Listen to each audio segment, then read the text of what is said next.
നമസ്കാരം മലയാളി വാർത്തയിലേക്ക് സ്വാഗതം. ഹൂതി കേന്ദ്രങ്ങളിൽ വീണ്ടും യുഎസും ബ്രിട്ടീഷും വ്യോമാക്രമണം നടത്തുകയാണ്. ഗസയിലെ ഇസ്രായേൽ നരനായാട്ട് തുടരുന്ന പശ്ചാത്തലത്തിൽ ചെങ്കടലിൽ കപ്പലുകൾക്ക് നേരെ വീണ്ടും മിസൈൽ ആക്രമണവുമായി യമനിലെ ഹൂതി വിമതർ കഴിഞ്ഞ ദിവസങ്ങളിൽ എത്തിയതിന് മറുപടിയാണ് ഇന്ന് വീണ്ടും യുഎസും ബ്രിട്ടീഷും വ്യോമാക്രമണം നടത്തിയിരിക്കുന്നത്. 2 കപ്പലുകൾക്ക് നേരെ 6 ബാലിസ്റ്റിക് മിസൈലുകളാണ് തൊടുത്തതായാണ് യുഎസ് സെൻട്രൽ കമാൻഡ് റിപ്പോർട്ട് ചെയ്തത്. ഇതിനൊരു തിരിച്ചടി ഉണ്ടാകുമെന്ന് യുഎസ് അന്ന് തന്നെ പ്രഖ്യാപിക്കുകയായിരുന്നു. ഇന്ന് പുലർച്ചെയോടുകൂടിയാണ് ഹൂതികൾക്കെതിരെ വീണ്ടും ഒരു ആക്രമണം സജ്ജീകരിച്ചിട്ടുള്ളത്. ഗ്രീക്ക് ഉടമസ്ഥയിലുള്ള ഒരു കപ്പലിന് മിസൈൽ പതിച്ച് കേടുപാടുകൾ സംഭവിച്ചുവെങ്കിലും യാത്ര തുടർന്നിരുന്നു.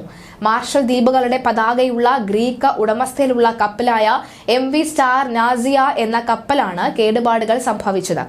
2 മിസൈലുകൾ കപ്പലിന് തൊട്ടടുത്തായാണ് പതിച്ചത്. കപ്പലിന് ചെറിയ തകരാറാണ് സംഭവിച്ചതെന്നും ആർക്കും പരിക്കില്ല എന്നും US സെൻട്രൽ കമാൻഡ് അറിയിച്ചിട്ടുണ്ട്.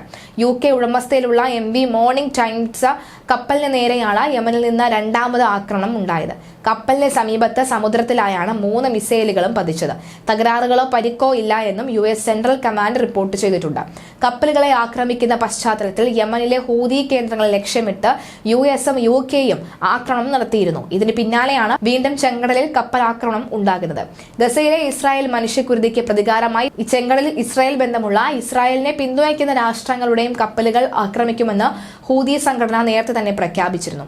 ഗസയ്ക്കെതിരായ ഇസ്രായേൽ ആക്രമണം അവസാനിപ്പിക്കുകയും ഫലസ്തീൻ ഉപരോധം അവസാനിപ്പിക്കുകയും ചെയ്യുന്നത് വരെ അന്താരാഷ്ട്ര കപ്പൽപാതയിൽ ഇസ്രായേൽ ബന്ധമുള്ള കപ്പലുകൾ ആക്രമിക്കുന്നുവെന്നാണ് ഹൂതികൾ പ്രഖ്യാപിച്ചത്.